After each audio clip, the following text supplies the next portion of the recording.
You're right, lads, and welcome to a little bit of a different video. Now, I seen a video by Jack54HD yesterday showing everyone his fantasy football team, and I thought that was a pretty cool idea, and what I was going to do was make a video on the same thing and show you guys the team that I have built for the 2013-2014 season on fantasy football. So, this is what that's going to be, and as I basically pinched the idea off Jack, if you want to go and check out Jack's fantasy team, which was pretty awesome, he did a good video on it yesterday, there's a link to that down in the description, but I'm going to show you guys mine and put in all the players, and it's not going to be like a regular squad builder where it'll get 99 chemistry and stuff like that, just because on the PremierLeague.com you just pick 4 midfielders and 4 defenders and 2 strikers, or whichever formation you play.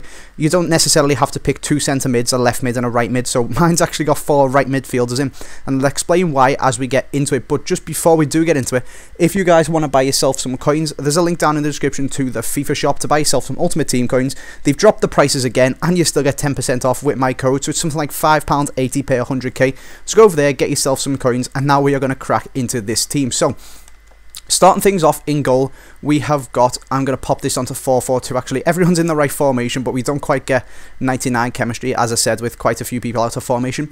We've actually got David De Gea. Now, the most expensive goalkeeper on fantasy football on the Premier League website anyway is Joe Hart, and Petr Cech I think is joint top with them as well actually. De Gea costs about 5.5 mil, with Hart and Cech costing 6.5, so he's considerably cheaper, and to be honest I think he's actually going to get quite a few decent points. Playing with Man United, he's going to keep a lot of clean sheets even if he doesn't do too much. So last year you got the likes of Begovic getting tons of points because he played for Stoke and was just shot stopping for days, and you get points for saving shots, but this guy's going to get more points just from having clean sheets with that solid team in front of him, top of the league contenders. He's not going to make too many saves, but hopefully will keep me lots of clean sheets, and he was a bit of a cheaper option as it is want to go spend them big in other areas of the team really. So I didn't want to go for Hart, who got the most points last year, but I went for De Gea, who came out third or something like that, so not a bad choice in goal at all. At centre-back, we have got one centre-back, and that is Daniel Agger.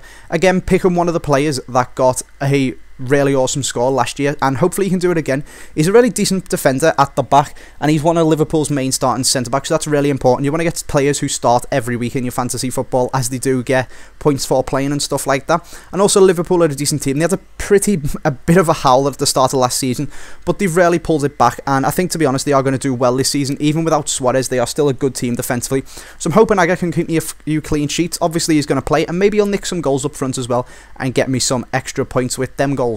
But we are going to move on to our next player now, and it is going to be Agger's teammate, and it is going to be Glenn Johnson. So like I said, you just got to have 4 defenders, so I've got a left back, a centre back and 2 right backs. Bit of a sweaty thing you'd be doing if you were actually playing FIFA, but this is just to show you guys my team.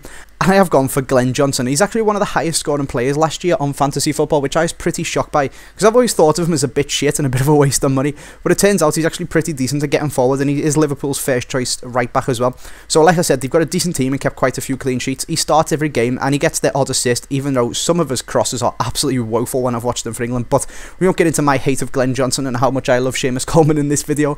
We are just going to crack on and move on with our team basically. So at right back, we've got an actual right back, and that is Kyle Walker, who I personally regard as probably the best English right back at the moment, in such good form playing for Spurs, and Spurs themselves, well, Gareth Bale in particular is in such good form, but he's winning all the games for Spurs, and that means they are getting lots of victories, which can only be good for Walker's confidence and performances. So that's why I've gone for him at right back. Top quality right back, and in FIFA as well, he is absolutely awesome with that pace. At left back, I have gone for Leighton Baines, of course, best left back in the Premier League by an absolute mile. People will argue Ashley Cole and Patrice Evra, but you've just got to look at the EA indicator thing and the stuff that they do fantasy football with, and this guy was absolutely miles ahead of every other defender in the league. So love for Leighton Baines, absolute quality player, and that is why I've picked him up, because you can't not put the highest scoring player from each position in your team really. So I've got the highest scoring defender and I've got the highest scoring striker. Unfortunately, I couldn't have the highest scoring midfielder. It was Juan Mata, I think, no, it was Gareth Bale and then Juan Mata. Obviously, Bale cost an absolute fortune and I couldn't afford him, definitely. Couldn't quite afford to squeeze Mata in, so I've gone for a bit of sneaky tactics in my midfield, I'm going to say. Because what I have done is I've picked up midfielders who actually play at striker and stuff like that more often than not in real life. So at first, at left mid, we are going to have a right mid, as all of them are right mids, to be honest. So we'll pop this onto right midfield, and you will see that it is actually Kevin Morales. Now, this guy is playing awesome in pre-season. He played really well at the start and the end of last season, and he had real bad injury niggles and problems in the middle, so he just about scored under 100 points, which isn't too bad, but he can do a lot better than that this season, and he's been scoring and creating goals for fun in pre-season. So That is why I've picked him up. I think he's going to have a storming season this year, and he also does a job at centre forward quite a lot for Everton. He does play out on the wings, but Martinez has been pushing him up to centre forward as well, playing in behind Jelavic, which means even though he's a midfielder on fantasy football and his right mid is in form as a right mid on FIFA, he's actually going to be playing as a striker a lot, which means he'll bag a lot more goals for my squad and hopefully get me a lot more points, which is pretty sneaky, and it's kind of what I've done with all of the players across this team. So the next right mid, actually at right mid, we have got Aaron Lennon, and this guy isn't quite so much with the sneaky ones of playing up front, but he is still plays as a winger and gets so many assists. This guy actually, if it wasn't for Gareth Bale, everyone would realise how good Aaron Lennon actually is. He's a top quality player. He gets so many assists and does a really good job for Tottenham, and just looking at the stats and stuff like that, he's much better than a lot of the other wingers in the league. He just doesn't get the plaudits because Gareth Bale is just so much better than everyone in the league, full stop, apart from maybe Robin van Persie. But because this guy's getting overshadowed by him so much, he's actually quite cheap on fantasy football as well, even though he scored quite a lot of points last year and is one of the more highest scoring midfielders in the Prem on fantasy football, for the cheap ones anyway. Obviously he's not Mata or Cazorla and people like that, but for people going for around 5 mil on fantasy football, he's a really good pickup, so that's why I put him at right mid. And then again, we've got another right midfielder rocking in. We've got two right midfielders rocking it in at centre mid. So our first one is if they come up, which they aren't for some reason. And I'll just pop it down here and find out why not. They're not coming up. FIFA's have been really weird and not coming up when you put formations in.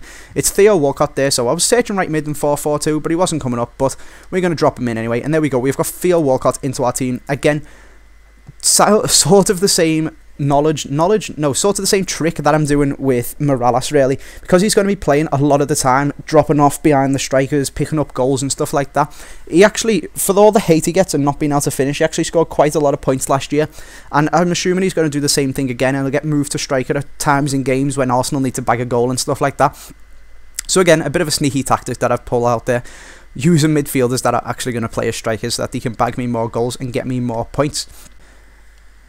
Rounding off our midfield, we've actually got someone in 4-4-1-1. So we have swapped that, and it is, of course, not a centre mid, it is another right mid. So you're going to pop him in, and it is going to be Nathan Dyer, who, again, for some reason, EA don't know what they're doing. It's just not working for me at all. But you can see he is there. He is a 4-4-1-1 player, and we're going to drop him into right mid, actually, just to get the chemistry up a bit, even though we're not actually going to be playing with this team. So you can see, again, picked him up, same reason as Aaron Lennon, really. Decent winger, gets forward, gets quite a few assists, and he's obviously always going to start for Swansea, being one of their better players. And I just needed a cheap person, really. I did originally have Juan Mata there, but I couldn't afford to pick up all of the top quality players that I have got and still be able to afford Mata. So I had to drop down a bit and pick up Nathan Dyer up there.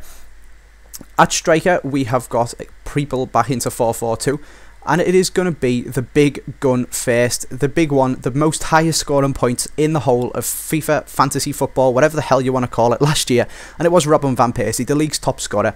Most expensive player, or joint most expensive player with Bale, I think he was on this game. Absolute beast of a striker, and he's already started off again scoring in the Community Shield, so that's why I've picked him up. I want him to be the league's top scorer again and pick me up absolutely shitloads of points. And then to finish it off, we have got Morales and Morales and Baines' Everton teammate, Nikita Jelavic, who had an absolutely woeful season last year, to be honest, but still somehow managed to pick up 100 points. And he's been playing awesome in pre-season. I think he's scored basically every pre-season game. So hopefully that's going to carry on, and that's the reason that I've put him in. And I've got a bit of confidence in Jelavic that he's going to have a decent season this year and hopefully get me quite a lot of points. We did, of course, have to pick some subs, but to be honest, I spent all of my budget on the main team, so I haven't bothered to pick up my subs to show you guys, because they're literally just the cheapest players on fantasy football, so I could spend as much money as I possibly could on my starting 11. I picked up Cloud Jacob as my midfielder, I got Stephen Whittaker as my defender, I've got Kevin Phillips as my spare striker, and Kevin Davis as my spare goalkeeper, so they're like the 4 cheapest players that you could possibly get on fantasy football, so that I could spend all of my coins or all of my money on picking up these guys. So there's not going to be any gameplay with this team, as it's not really a proper team or a squad builder to go and play and see what it's like and stuff like that. So what I'll do instead is I will leave a link to, or a code to, my fantasy football league that I'm going to create on thepremierleague.com. So if you guys want to go away, build yourself a fantasy football team, if you've already got one, just click on join league and then type in this code that'll be down in the description, and you can join a league with me and whoever else wants to join it out to my subs, and I'll tweet it out and stuff like that, and we can just get a big massive league going in, and maybe I'll give a prize to the person who wins it on FIFA 14, give them like 100 to 200k or something like that. So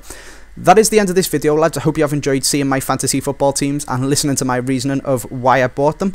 If you guys have got any awesome players, maybe little hidden gems you think are going to score an absolute shit ton of goals and get loads of points this year, or let me know who you've got in your fantasy football team and think is going to be the big scorer for you.